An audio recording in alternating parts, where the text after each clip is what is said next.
IDW Sonic, Issue 54.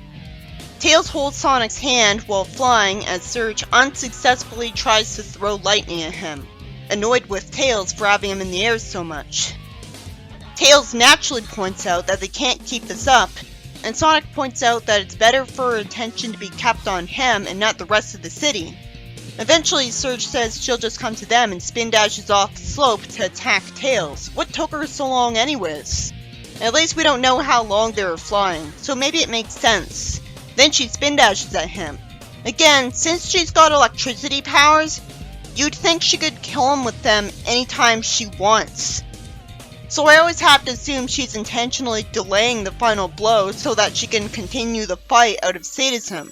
Sonic can still beat Metal Sonic without electricity powers, so all they've added to her then is making me have to explain away why she doesn't instantly win with them every issue she fights him. Sonic reminds us he's got a leg injury. Then Whisper whistles, and Sonic considerately warns her not to get involved. A laser wisp tries to help and goes into Sonic. It's nice of him to say her fancy hat's neat. So he attacks her with the wisp, and Tails praises him. She's surrounded by cubes, then she catches his spin dash. At least it does send her backwards, but it'd go right through her if it was too fast. So he must have not been moving that fast. He must have hit her with the non-spiky part of him, like his shoe. She doesn't even get injured somehow. She can heal fast, so it'd be fine for her to be ridden to get injured. Tails hugs Whisper, not wanting her to get hurt, and tells her to wait here because he's got an idea. The whole fight I've been wondering what's been taking Kit so long to get here. Not that I'm complaining, because I've been dreading it since it'll be so depressing. Isn't Sonic too injured to run right now? So he must have needed Tails to fly him here. And I'd assume Kit's as fast as Tails. And he flies way faster than he runs in Sonic Adventure. Central City must be a lot further away than I thought, if Kit didn't instantly catch up with them. Sonic tells her off for using wisps, and eventually runs over to Tails and calls him Buddy. Tails tells her to hold her off here for a minute, and then meet him in the tools and appliances section downstairs. Then eventually she walks on bolts and trips. I love seeing some unexpected slapstick against her for once. I'd be fine with her being the butt of a joke more often instead of always being taken seriously. He puts a trash can over her head and takes off. He says Tails has been busy and gets thanked for it. Tails goes up to her with a tool and thankfully apologizes because this is gonna hurt, and electrocutes her. And says that powering everything in here with Surge will drain her energy. She says she'll show them power, and Tails tells Sonic to get back, and pushes them away as there's an explosion, and Sonic says they should get that thing off her before she'd wake up. Realistically, he's too hurt to walk up to her, and Tails has to run over to her. Sadly, Kit sees her and runs over to her. Let me remind you, they could have easily been reunited with his family at this point. He said she was gone. Yeah, easily avoidable drama. He says he thought he saw her fall. And Kit says she's badly hurt. Why doesn't he get into his head that she can heal really fast? He keeps forgetting that over and over again. He saw her go through something that should have killed her earlier. I get being worried because he was with her long enough to be attached to her, but he'd know it'll be fine no matter what. Predictable and very easily avoidable drama happens as he gets mad at Sonic for misleading him, and says Sonic was gonna kill Surge. He doesn't know Sonic at all, to be fair, but common sense would tell him that if he was the type to kill, Eggman wouldn't have lived this long. But since he has amnesia, maybe he assumes Eggman and Sonic have been fighting for barely any time at all, so he wouldn't know this. I just hope they won't always be enemies, because this is way too depressing for me to stand, when Kit was never cut out for being a bad guy with his polite and cute demeanor. If he was written as just an evil Tails and they kept it simple, maybe I wouldn't have immediately gotten arc fatigue as soon as the previous issue happened. Tails deflects away his water with his spinning tails, and Kit wonders why it would bother him when he already has tails. Then eventually Surge wakes up, and Kit says she'll carry her away, as I hope Surge was completely drained of her electricity. Then Sonic goes back to Belle, who apologizes, and they take the heavy thing off of her just by lifting it. It's easy to forget how ridiculously strong they actually are. I thought they'd need machinery to do that. like a crane. Tails hopes Sonic's leg is okay, and he says it's getting better. Yeah, don't put any focus on whether Belle's hurt. I thought they'd actually care about that, and think fixing her was a priority. Lucky for Belle, she's actually still in standing condition. That's another thing I didn't expect, since I think in logic. Sonic and Tails plan on following them as Belle pities Whisper and says she'll fix her Wisp-On. She thanks Whisper, and Sonic reassures her that they'll get her Wisps back. Why am I being shown a scene with Eggman? I obviously want to see what Surge and Kid are gonna do next. And I want the actual plot of the arc to progress so that it can end faster.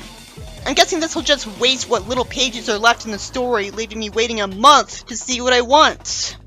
Orbot says the new Conch prototype got destroyed along with some schematics. Why on earth would he even try a new Conch?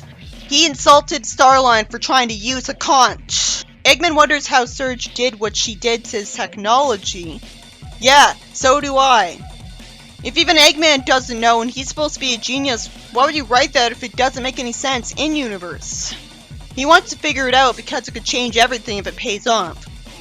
Then finally Surge wakes up in Starline's base with Kit, who didn't know where else to go. He says he found food and spare clothes. Wait, why would he need to find food? Did they seriously eat all of the food in the base before they went on that mission? They timed it just right, apparently. And then we see a menacing Starline saying that nowhere is safe. Then we see Surge freak out as only her and Kid are in the panel. Oh, so that means Starline isn't here and it's a hallucination. I always thought she'd be continuing to hallucinate him throughout the fight with Sonic, and it'd be distracting her the whole time, and Sonic would notice. Because I was thinking with logic. That's what would happen. What was determining when she'd hallucinate Starline? Whenever she was alone? That can't be it, because she's doing this when Kit's around, and she would have been scared when her power was being drained most of all. So she would have hallucinated him there if it was because of stress. Anyways, they're in a room that's dark, when you'd think Kit would have turned on the lights. That doesn't make much sense. Did he assume she'd be asleep all night? Either Starline came back here and cut the power to the base because he's giving up, or the base always had a timer set to cut the power to it. Kit apologizes. Why did it take so long for Surge to wake up when she can heal really fast? And that's the excuse for why when Starline hit her head to knock her out, she instantly woke up. Now they suddenly changed the rules just so she can wake up later. The only way her being unconscious for so long would make sense is if she lost her fast healing ability. Because when she was drained, it sapped the energy out of the nanobots and cybernetics in her. So this will only make sense if she doesn't use any electricity powers or run super fast until she'd get charged up again. We see Surge look scared for once as she hallucinates Starline taunting her that she's back where she started, and reminds her that he built her body and shaped her mind, which he wouldn't actually do because he'd be scared of her. He only built the metal virus variant that attached cybernetics to her body, right? Or at least the cybernetics that it was carrying. I saw her original body in that footage where she was being altered, and so did she, so she'd know he didn't build her body. And why would she have any deep-seated fear of Starline that'd make her hallucinate him taunting her? Anyways, he would have been scared of her. I guess it's because of all the fights with him she had. Because he didn't erase his video diaries the first time she found them. Because he must have wanted a fight with her again out of spite. Because her threatening him stressed him out to the point where he wanted to fight with her a lot. The fact that he said they kept having the same conversation proved to her and Kit that he had fights with him before. So Kit just assumed that he hurt him a lot, and she became more scared of him. His tricore did give him an advantage, maybe she has a reason to think he's more powerful than her, but she was constantly threatening him when she worked for him. So she never came off like she was afraid of him. He says she'll always be his. All of a sudden Kit hugs her without asking permission first. Lucky for him, rather than her electrocuting Kit because she doesn't notice he's there and is only thinking about Starline, which could have easily happened, she just pets him and tells him not to do it again. It's too bad she doesn't get Rin to hug him back. The story ends with them smiling because she's being nice to him, even as she says they're gonna make them pay. How tedious. All those pages after this have no excuse being wasted instead of being used on more story content. I assumed that Surge would hallucinate Starline in her fight, and that caused her to electrocute Kit, because you'd think he'd be so fast that he'd get to her much faster than he did. Because Tails is as fast as Sonic and Sonic 2. Ideally, that'd get him too scared of her to keep bothering with ruining his life helping her. But I know it's been drilled into our heads that he's been brainwashed to serve her. But I'd prefer that because he's never been villain material.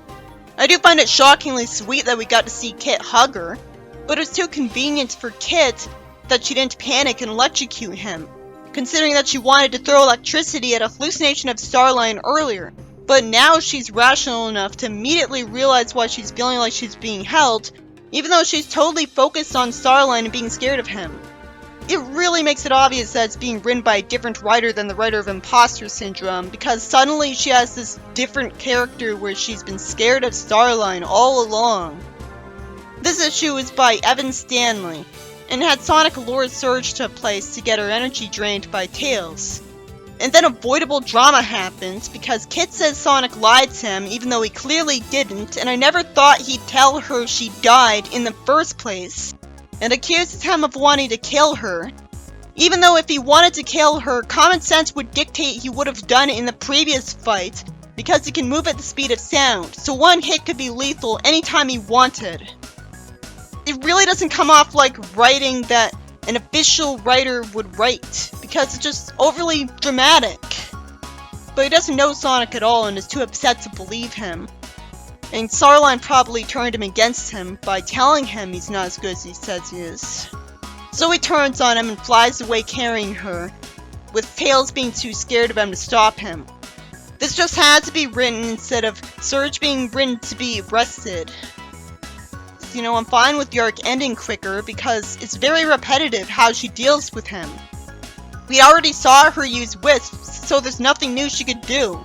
We haven't seen her electrocute him, but she should have been written to do that in this issue. This comic's too depressing at this point, and it's mainly because of this scene. I don't want him to hate Sonic and Tails, so I hope this is temporary. At least it was a pleasant surprise that Kit didn't get involved in the fight and didn't see her until the end. And it was also surprising that Surge wasn't hallucinating Starline in the fight. If the hat made her do that, what was causing her to stop hallucinating him? She didn't have much time to threaten Eggman before she got taunted by a hallucination, so I didn't think she'd get to have that much of a break from that. Once again, it disappointed me and didn't have enough actual plots in it for my liking. Though I mainly say that because I still haven't seen what Starline's been up to, as I didn't believe for a second that he was actually killed off, since it's a Kids' franchise, and IDW isn't as gutsy as Archie. And the only reason Starline's glove would be separate from him earlier is if he threw it off while walking away, because he wouldn't have had the composure to throw it off while he was falling, if he was really falling for that long. He would have just been panicked or too busy thinking about the fact that he's a failure.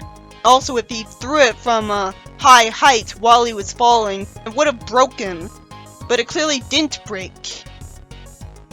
So he must have thrown it off while walking away, because if he wasn't in the condition to walk away after his fall and he got picked up, the person or robot picking him up wouldn't throw such a glove off him instead of taking it for himself.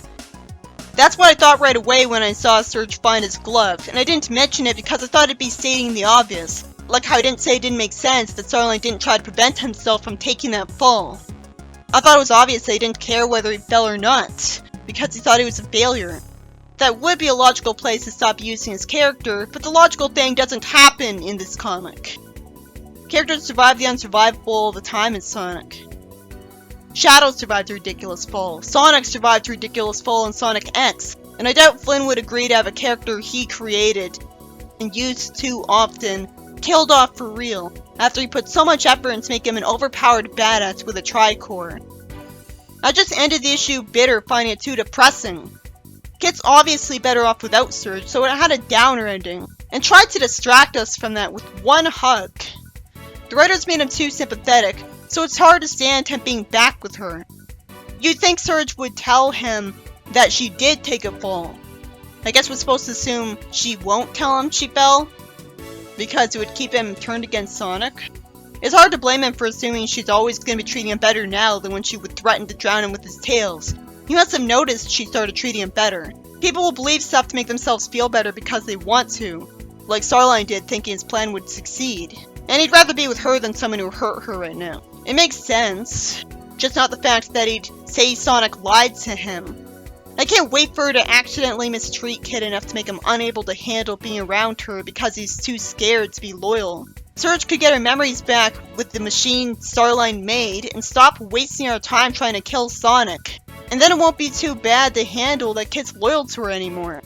She's only able to punch and spin dash and use wisps just like Sonic, so there's not nearly enough variety for her to be interesting enough to be worth using her as a villain over and over again in a row.